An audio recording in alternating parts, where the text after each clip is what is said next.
Allons au foyer de la Chambre des communes pour notre panel de parlementaires. Mes invités ce soir, les députés Anthony Housefather, Jacques Gourde, Pierre-Luc Dussault, Luc Thériault. Bonsoir à vous quatre. Bonsoir. C'est donc confirmé, le Sénat aura des amendements sur C14. Alors, je veux entendre vos réactions au concept de maladie irrémédiable au lieu de mort raisonnablement prévisible. En fait, c'est l'amendement qui aboutira à un moment donné à la Chambre des communes. Monsieur Housefather, c'est un changement important. C'est un changement très important. Ça va à l'encontre des décisions de la comité parlementaire, à la décision de la Chambre des communes. Pour moi, c'est un changement assez radical à la loi. C'est une loi qui sera complètement différente parce que maintenant, des patients qui ont des maladies purement psychologiques peut-être qualifier pour l'aide médicale à mourir. Je vais voir attentivement tous les autres amendements du Sénat avant que je vais me prononcer. Mais pour moi, c'est un changement très important et ça va à l'encontre de ce que la Chambre des communes a adopté. M. Gourde, votre première réaction à cette idée qu'on met de l'avant là, ici, à savoir maladie irrémédiable? Bien, moi, j'attendrais plutôt voir les autres amendements, s'il y a des garde-fous, s'il y a des balises qui pourraient peut-être réduire le premier amendement qui était proposé. Je pense que le Sénat veut faire un travail vraiment très exhaustif. Ils ont la chance, eux, de démontrer à quel point l'importance de la Chambre des communes dans des dossiers aussi délicats.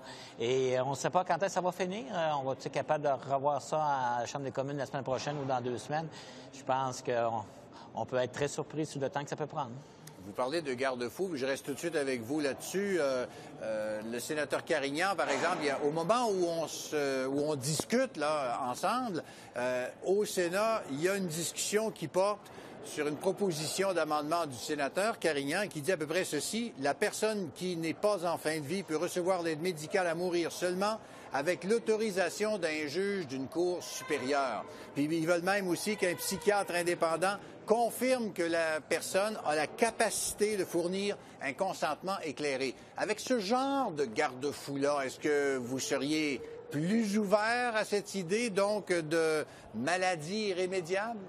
Mais je pense vraiment qu'il faut voir les autres aussi amendements qui vont arriver avec tout cet ensemble. Nous, on a fait notre étude de notre côté à la Chambre des communes. On va laisser les sénateurs faire leur propre étude au niveau des propositions qu'ils veulent emmener. Là, on voit vraiment la dualité des 2 chambres présentement entre la Chambre des communes et le Sénat. Et ça fait partie de notre démocratie. Il faut respecter les 2 chambres et on va en venir sans aucun doute à un consensus tôt ou tard. Mais je pense que ça va être plus tard que tôt. Monsieur Dussault, votre position? Je pense que je suis, en fait, de notre opinion, c'est une tournure de situation qui est très décevante parce que le projet de loi aurait pu être bien fait la première fois. Et là, les sénateurs sont obligés de revenir et réécrire certaines parties du projet de loi parce que, de toute évidence, et selon plusieurs experts, depuis plusieurs semaines, disent que le projet de loi qui avait été présenté par le gouvernement et qui n'a pas eu d'amendement substantiel n'était pas conforme à l'arrêt Carter. Donc, les sénateurs n'ont pas vraiment le choix de le modifier pour le rendre conforme à ce qui avait été décidé par la Cour suprême. Et donc, on est déçus que ça n'a pas été fait de la bonne façon la première fois directement à la Chambre des communes. Et c'est ce qu'on a poussé, nous, au NPD, pour s'assurer que le projet de loi soit conforme à l'arrêt de la Cour suprême. Malheureusement, les sénateurs, maintenant, sont obligés de le faire parce que la Chambre des communes, en fait, le Parti libéral, n'a pas voulu accepter ces amendements-là qui auraient permis, qui auraient empêché d'avoir à tout réécrire comme les sénateurs sont obligés de faire maintenant. Donc, c'est très décevant qu'on soit rendu là maintenant. M. Thériault, aujourd'hui, ou probablement hier soir ou ce matin, en tout cas, M. Barrette, le ministre de la Santé au Québec, a dit j'espère que ça va passer, cet amendement-là du sénateur Joyal. Lui, il semble favorable à l'idée de maladie irrémédiable. Vous, comment vous voyez ça? Bien, c'est parce qu'en supprimant le critère de mort naturelle raisonnablement prévisible, qui est inopérant du point de vue du terrain médical, c'est pas possible d'appliquer ça, c'est beaucoup trop flou. Et en faisant l'amendement que les sénateurs ont fait, qui, dans le fond, va dans le sens de la position du Barreau du Québec, va dans le sens du professeur Hogg, qui va dans le sens et du Bloc et du NPD, à ce moment-là, on retrouve l'esprit du jugement Carter en revenant à une maladie, une affection ou un handicap grave ou irrémédiable. Et sur le fond de la question, là, M. Donnet, là, il faut répondre à la question suivante. À partir du moment où l'aide médicale à mourir ne peut s'exercer qu'en fonction d'une demande libre, éclairée, donc de manière volontaire. En quoi l'État doit-il s'immiscer et contrer l'autodétermination d'une personne souffrante? C'est ça la question de fond, et les sénateurs, à ça, ont considéré que le projet de loi était inconstitutionnel. Et je pense qu'ils ont raison. M. Hosfather, aujourd'hui, la chef de l'opposition, Mme Ambrose, a fait une sorte de sortie disant que c'est quand même difficile à accepter qu'un projet de loi voté par des élus va être changé par des non-élus. Votre réaction à ce commentaire de Mme Ambrose?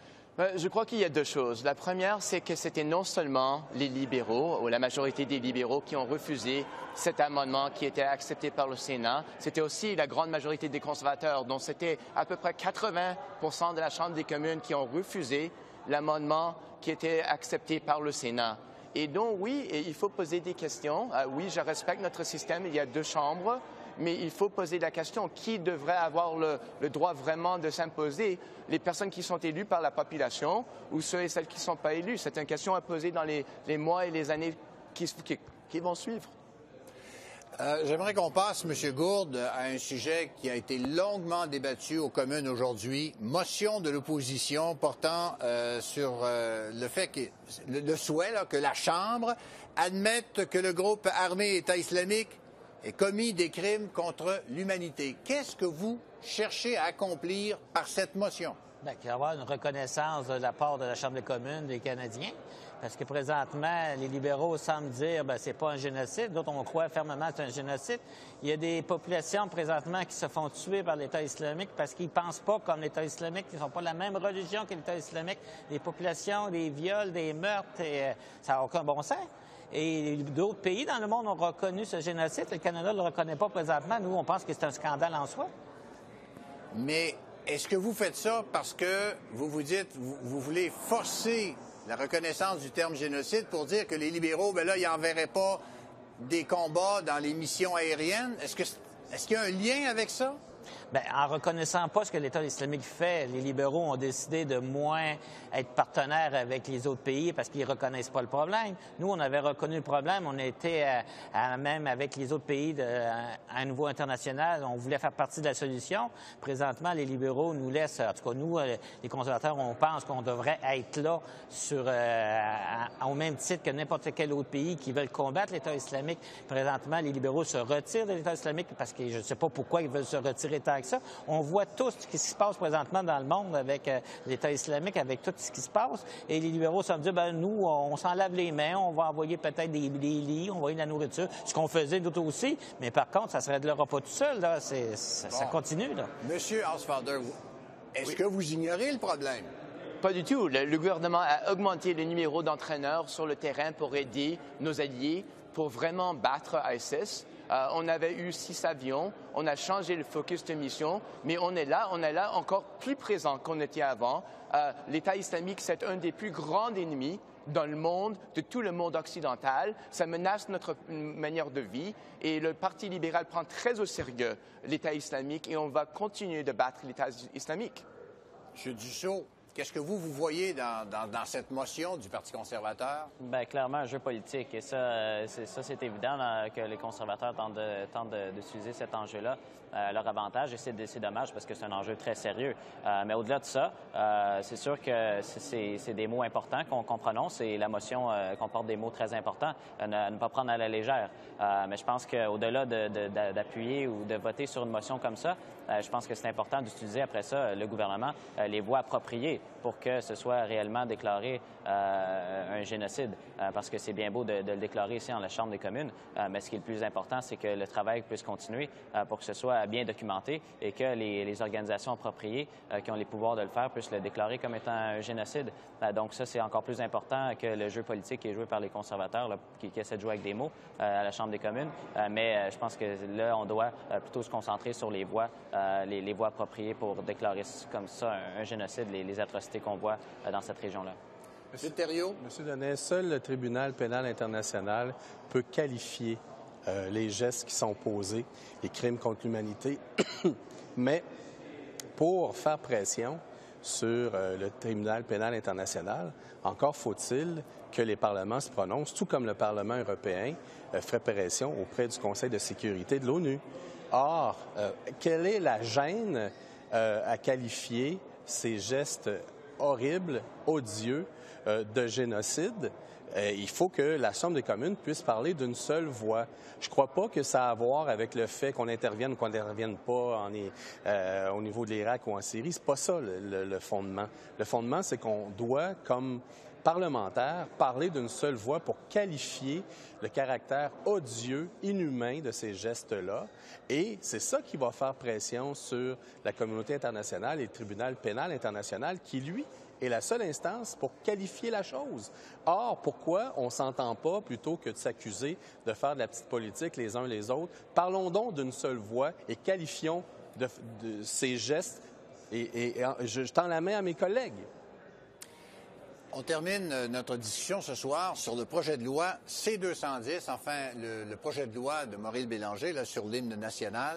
Aujourd'hui, il y a eu un consentement unanime qui a été demandé parce que c'est Andrew Leslie qui serait devenu le parrain du projet de loi, si je comprends bien. Alors là, à un moment donné, il y a eu une demande de consentement unanime. Il n'a pas été obtenu. Qu'est-ce qui s'est passé au juste, M. Hosfather?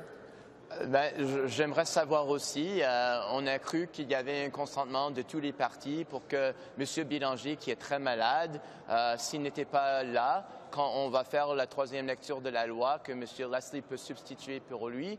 Et il y avait un refus de la consentement unanime. Je crois que c'est très décevante. Si vous êtes pro ou contre la loi, il faut reconnaître que le parrain de la loi est très, très, très malade. C'est possible que quelqu'un d'autre devrait lui remplacer et c'était refusé.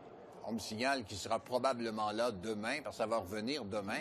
Mais M. Gourde, quand vous avez entendu qu'il n'y avait pas consentement unanime, ça vous a déçu, vous aussi?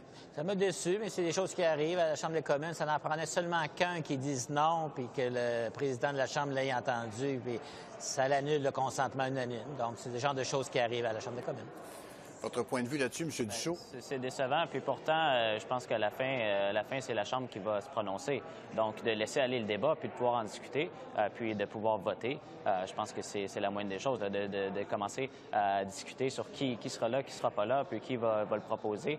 Je pense qu'on aurait pu trouver un consentement là, et c'est dommage qu'on ne l'a pas eu, parce qu'à la fin, la Chambre va pouvoir se prononcer, puis commencer à débattre de la présence ou pas des députés et du parrain. Bon, c'est peut-être s'accrocher dans des détails, donc c'est dommage, parce qu'on sait l'urgence de la situation dans le cas de M. Bélanger de son projet de loi.